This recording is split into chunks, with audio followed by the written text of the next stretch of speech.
ஊர்களை பார்ப்பதில் அவர்களுடைய வாழ்க்கை முறையையும் அந்த ஊரையும் பற்றி தெரிஞ்சுக்கிறோம். 150 கிராமங்களை நோக்கிய பயணத்துல 21வது கிராமம். இந்த ஊர்ல 300 குடும்பங்கள் இருக்காங்க. எத்தனையோ ஊர்களை கடந்து வந்திருக்கோம். ஆனா இந்த மாதிரி ஒரு அழகான ஊர் இதான் ஃபர்ஸ்ட் டைம். சுத்தி பச்சை பசேல்னு நடுவுல நிக்கிறோம். அவ்வளவு அழகான ஊர். இங்க பாருங்க எப்படி இருக்குன்னு லொகேஷன். அருமையா இருக்கு. தேயிலை வந்து அழகா இருக்கு பாக்குறதுக்கு. அங்க தூரத்துல இருந்தா பார்த்தா பெரிய ஒரு சிகரம் ஒன்று இருக்கு. அந்த பக்கம் பாருங்க ரோடு வரும்போது நம்ம கடந்து வந்த பாதையெல்லாம் இங்க இருந்து பார்க்கக்கூடியதா இருக்கு. ரொம்ப தூரத்துல எல்லாம் வந்து சின்ன சின்ன மலைகளை வந்து பார்க்கக்கூடியதா இருக்கு. அந்த அளவுக்கு வந்து உயரமான ஒரு இடத்துல தான் இருந்துகிட்டு இருக்கிறோம். நல்ல அழகான ஒரு லொகேஷன். இந்த இயற்கை ஆர்வலர்களுக்கு இந்த மாதிரியான இடம் வந்து பார்க்கறதுக்கு ரொம்ப ஆச்சரியமா இருக்கும். அவ்வளோ ஒரு சூப்பரான ஏரியா, நல்லா இருக்கு. இந்த இடத்துல வந்து ஒரு கோயில் கூட இருக்கு, குலதெய்வ கோயில் ஒன்று. ஸோ அந்த லொக்கேஷனுக்கு நம்ம போயிட்டு இருக்கோம். பார்ப்போம். சின்ன கோயில் ஒன்று, என்ன கோயில் தெரியல, அழகா இருக்கு. ஸோ இந்த மாதிரி வீக்கெண்டில் நமக்கு டைம் கிடைக்கும் போதெல்லாம் இந்த மாதிரியான இடங்களுக்குலாம் வந்து பார்க்கும்போது நல்லா இருக்கும். ஸோ பக்கத்துலேயே ஒரு ஓடை ஒன்று தண்ணி ஓடிக்கிட்டு இருக்கு. ஸோ செருப்பை கலட்டிடுவோம்.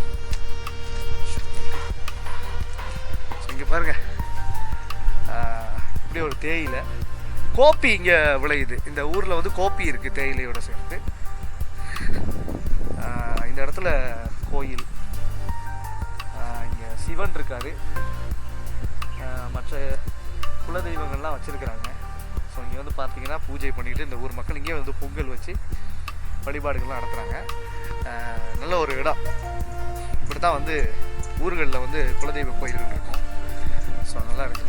பாருங்க தேயிலையை பாருங்க எப்படி இருக்குன்னு பாருங்க. ஸோ நல்ல ஒரு வியூ இந்த இடத்துல இருந்து பார்க்கும்போது. அங்கே தூரத்துலேயே நம்ம வந்த பாதையெல்லாம் இருக்கு, அழகா இருக்கு.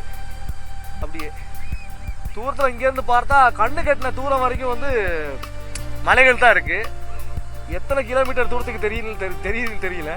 ஆனால் வந்து ரொம்ப தூரத்துக்கு கண்ணுக்கே புலப்படாத அளவுக்கு வந்து பார்த்தா தூரத்துல எல்லாம் மலைகள் தான் இருக்கு.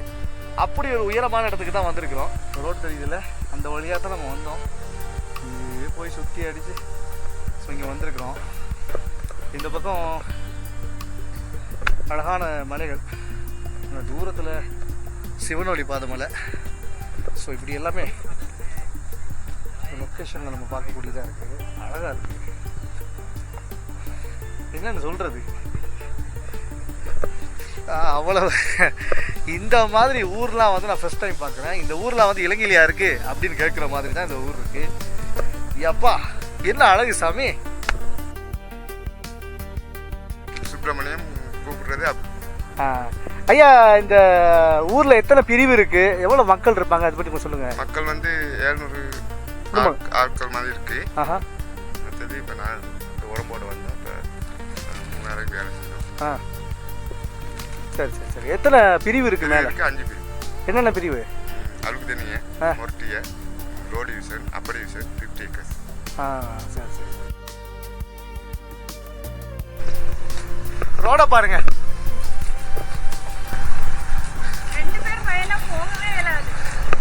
ஆமா பாருங்க பள்ளத்தாக்கு அங்க தூரத்துல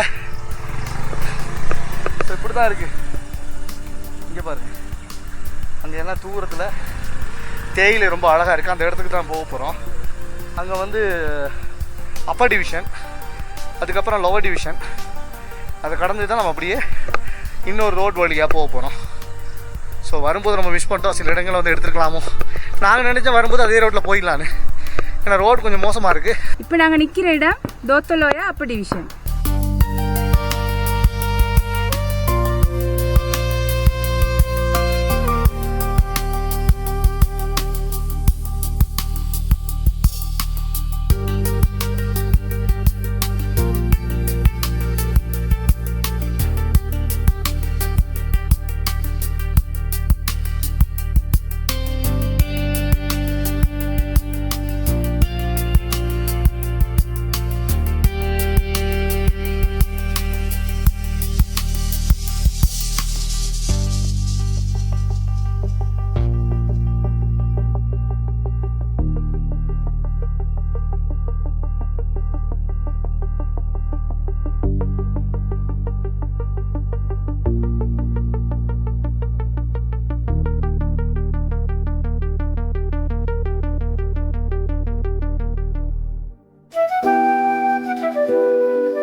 அதுதான் இங்கே. பாக்கு வெட்டையா? ஆமாம்மா, கத்தி எதுனா இடுப்பில் தான் இருக்கும். அப்படியா? பாக்கு வெட்டி போட இதில் வந்து வெத்தலை எல்லாம் வச்சிருப்பீங்க. எங்க காட்டுங்க. காட்டுங்க. வெத்தலை பாக்கு கோயில வெத்தலை ஒரு வாய் போடுவோம் தாருங்க. தாங்களே. என்னடா இது? எங்க எல்லாம் சுண்ணாம்பு பாக்கெல்லாம் வச்சுதான் இந்த துண்டா வச்சுக்கிடுவோம், கோயில துண்டா வச்சுக்கிடுவோம், ஒன்றும் போட மாட்டோம். ஆளுங்க கொடுக்கணும். யாராவது கேட்டால் அப்படி கொடுத்துருவீங்க. சரி சரி சரி. சரி, எனக்கு ஒரு வாய்க்கு தாங்க. போடுங்க. கடையெல்லாம் இங்கே பக்கத்தில் இருக்காமா? கடை இருக்குங்கப்பா. பாக்கு வெட்டி தராங்க அம்மா. ஆமாம், பாக்கு வெட்டுறதுக்கு எனி டைம் கத்தியெல்லாம் வச்சுருவீங்க. இது போய்க்கு சின்ன துண்டு கொடுங்க. சின்ன துண்டு ஒன்று. ஊருக்குள்ளே எப்படி நகையெல்லாம் போட்டுட்டீங்களாம்மா? டவுன் பக்கம்லாம் போனீங்கன்னா பிடுங்கி எடுத்துருவாங்க. அங்கே போடணும், அதுதான் கத்தியை கையில் கொண்டு போகிறது.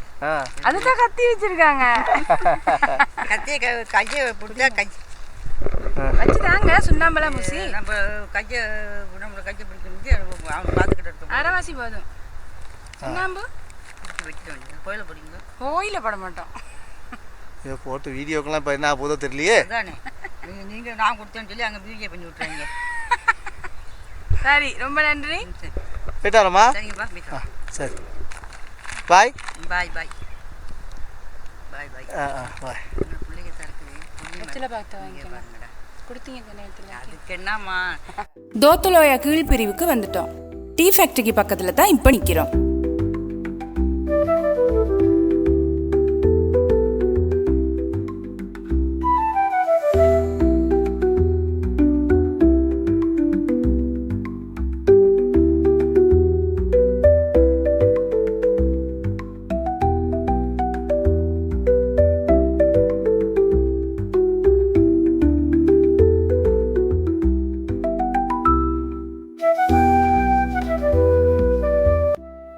இந்த ஊரில் ஒரு அழகான ஒரு தெப்பக்குளம் வந்திருக்கு. இது வந்து பார்த்தீங்கன்னா அல்லிப்பூ இருக்குது, நிறைய இருக்குது. அது தவிர்த்து மீன்லாம் இருக்குன்னு சொல்கிறாங்க. எவ்வளோ பெரிய மீன்மா இருக்குது? இந்த இடத்துல ஹாஸ்பிட்டலும் இருக்குது. என்னம்மா?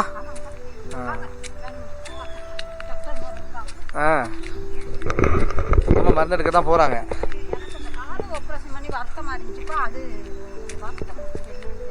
சரி சரி சரி சரி. டாக்டர்ஸ்லாம் இங்கேயே இருப்பாங்க. டெய்லி வருவாங்களா? என்னது ரோட் அப்செட்டோ? போயிட்டு பார்த்தீங்கன்னா சொல்லுவீங்க. இப்போதானே கொஞ்சம் சரி பண்ணி வாகனம் போகுது, ஆளுங்க போகிறதுக்கு வரத்துக்கு இருக்காங்க. எல்லாம் போய் மூடி தரவங்க இருந்துச்சு. சரி சரிம்மா. போட்டு துப்பராய்க்கு போகிறேன். மழை நேரத்தில் போகிறேன். எங்கேனாலும் போயிட்டு போக முடியாம அம்மா எப்படி அதுக்கு மரத்தாங்கலாம் உயிர் சேதமெல்லாம் இல்லையே? உயிர் சேதம் இல்லையே? உயிர் சேதம் இல்லை.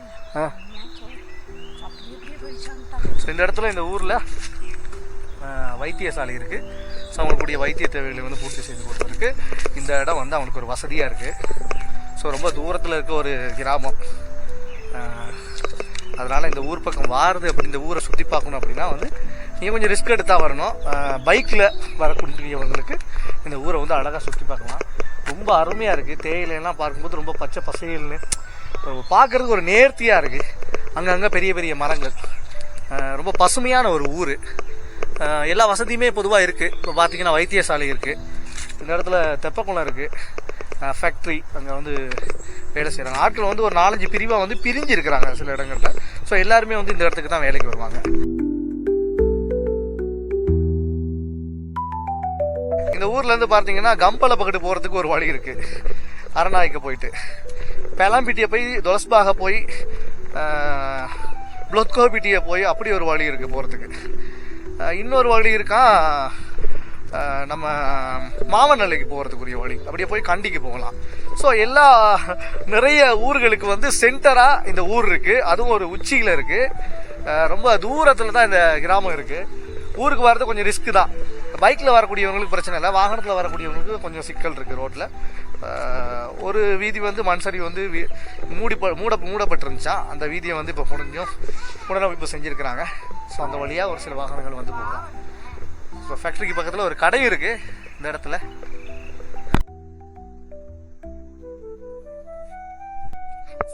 ஹன்சிகா, ஹாய்.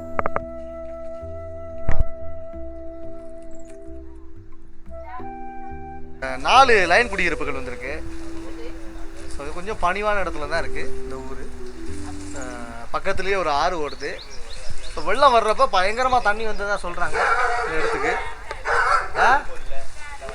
இந்த ஆட்டணி எது வரைக்கும் வந்துச்சு? இது வரைக்கும் வந்துச்சு. ஐயா பேர் என்ன? மாரிமுத்து. ஐயா ஊரை பற்றி சொல்லுங்க. அந்த ஊரை பற்றி. ஊரை பற்றி இந்த ஊர்னா நல்ல ஊர் தான், வசதியான ஊர். ரோட்டு தான் அவ்வளோ சரியில்லை, ரோட் பிரச்சனை இருக்கு, போக்குவரத்து கொஞ்சம் கஷ்டம். ஊருக்கு பஸ் எல்லாம் என்ன மாதிரி?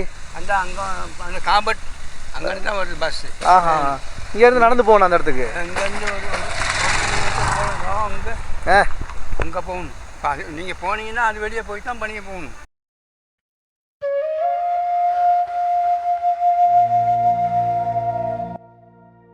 இந்த ஃபேக்ட்ரியோட ஃபோட்டோ தான் வந்து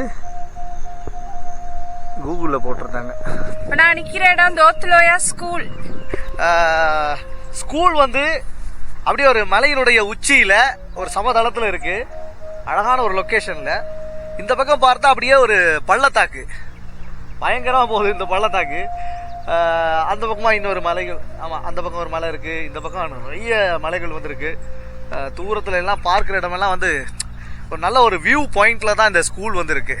ஒத்தடி ரோடு ஒன்று போகுது, அங்கே ஒரு மரத்தடியில் ஒரு சின்ன ஒரு குடியில் ஒன்று இருக்குது. அநேகமாக அது ஒரு கோயிலாக இருக்க வாய்ப்பு இருக்குது, சின்ன ஒரு கோயிலாக இருக்கும். ஊர்களில் அந்த மாதிரி ஒரு சின்ன சின்ன கோயில்கள் நிறைய இருக்கும் இல்லையா. ஸோ ஸ்கூல் வந்து நல்ல ஒரு லொக்கேஷனில் இருக்குது. அங்கே லெமன் கிராஸ் இங்கே பாருங்க எப்படி லெமன் கிராஸ்.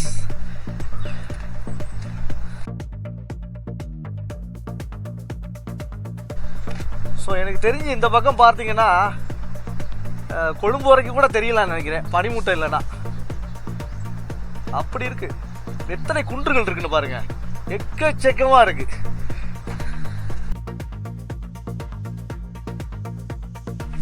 இப்போ மேலே இதெல்லாம் வெடிச்சிருக்கு. பூமி கீழே எல்லாம் வெடிச்சு தான் இருக்கு. எத்தனை வீடு அங்கே வெடிச்சிருக்கு? 2 வீடுங்க. எங்க வீடும் தோத்துலோயா எஸ்டேட் முத்துமாரியம்மன் கோயில்.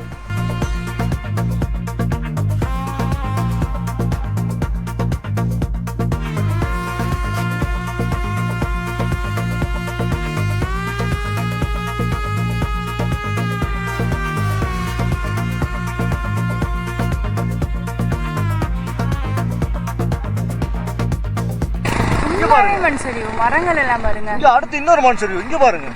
அப்போ இந்த பாருங்க, இந்த இடத்துல இருந்து போயிருக்கு பாருங்க, போயிருக்கு. ஓ உங்க பாருங்க, அப்படியே பாருங்க. அங்க இந்த இடத்துல ஸ்டார்ட் ஆகி இந்த மலை உச்சில இருந்து இங்க போயிருக்கு. இந்த பாருங்க எப்படி பெரிய பெரிய கல்லெல்லாம் போயிருக்குன்னு. உங்க பாருங்க.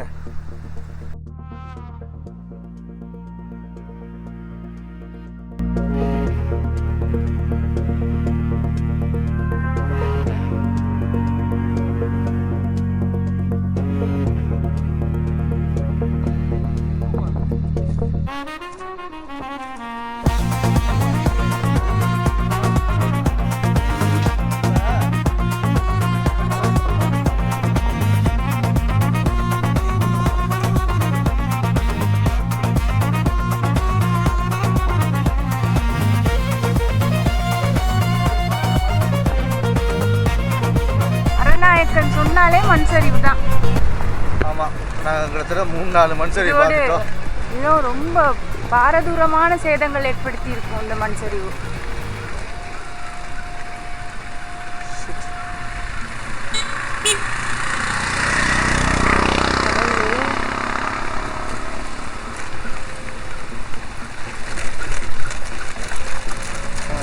கட்பாறைகள் எல்லாம் என்ன முடிஞ்சிருக்குன்னு பாருங்க, என்னென்ன வந்திருக்குன்னு பாருங்க, எவ்வளோ கல் இருக்குன்னு பாருங்க.